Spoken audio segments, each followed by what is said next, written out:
Judges 6, Gideon becomes Israel's judge.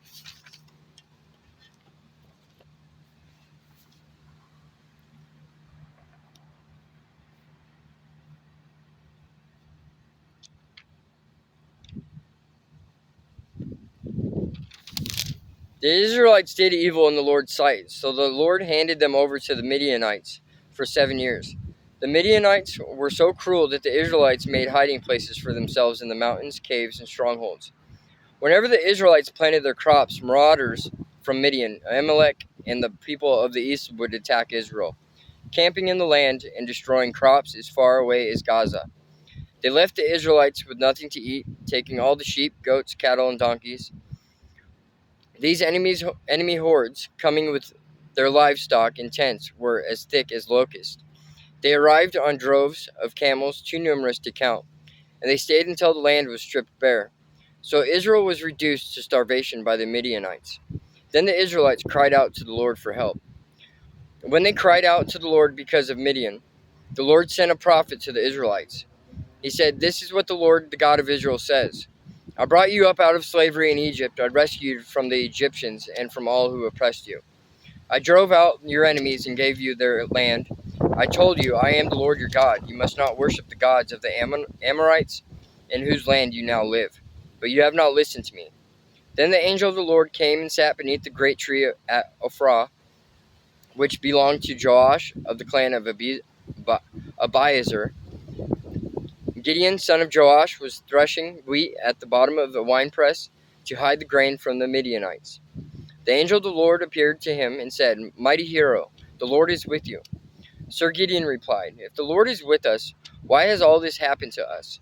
And where are all the miracles our ancestors told us about? Didn't they say the Lord brought us up out of Egypt?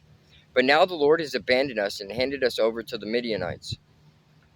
Then the Lord turned to him and said, "Go with the strength you have and rescue Israel from the Midianites. I am sending you."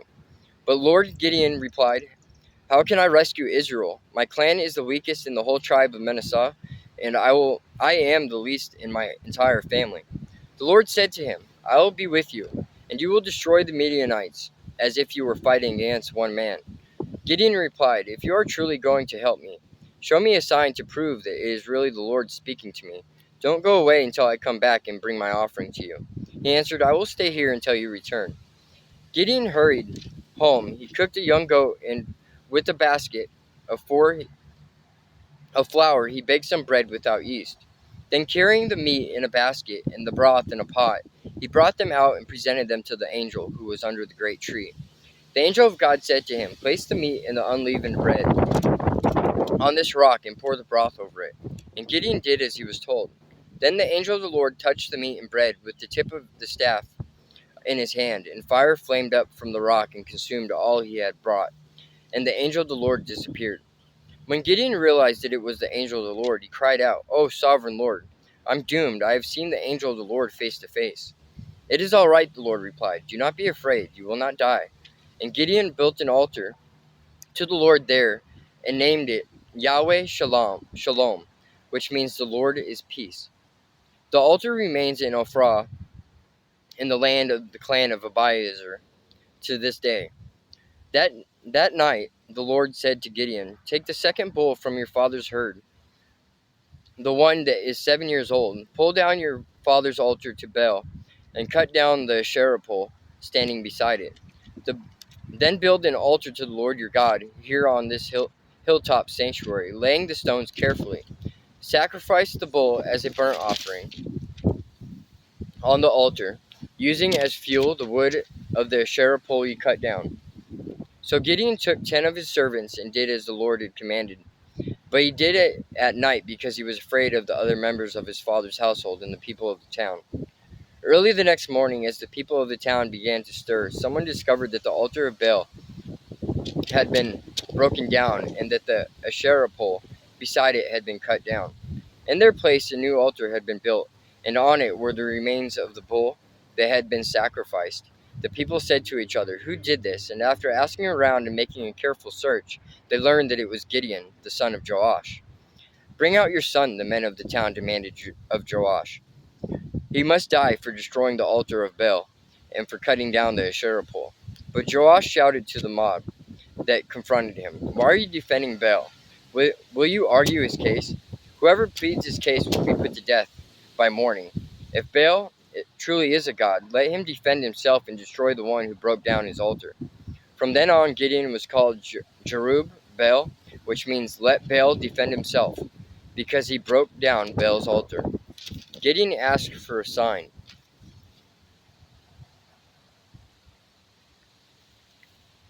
Soon afterward, the armies of Midian, Amalek, and the people of the east formed an alliance against Israel and crossed the Jordan, camping in the valley of Jezreel. Then the Spirit of the Lord clothed Gideon with power. He blew a ram's horn as a call to arms, and the men of the clan of Abiezer came to him. He also sent messengers throughout Manasseh, Asher, Zebulun, and Naphtali, summoning their warriors, and all of them responded. Then Gideon said to God, "If you are truly going to use me to rescue Israel as you promised, prove it to me in this way. I will put a wool fleece on the threshing floor tonight.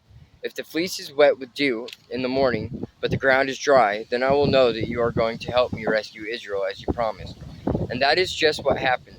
When Gideon got up early the next morning, he squeezed the fleece and wrung out a whole bowlful of water. Then Gideon said to God, "Please don't be angry with me, but let me make one more request. Let me use the fleece for one more test. This time let the fleece remain dry, while the ground around it is wet with dew." So that night God did as Gideon asked. The fleece was dry in the morning, but the ground was covered with dew.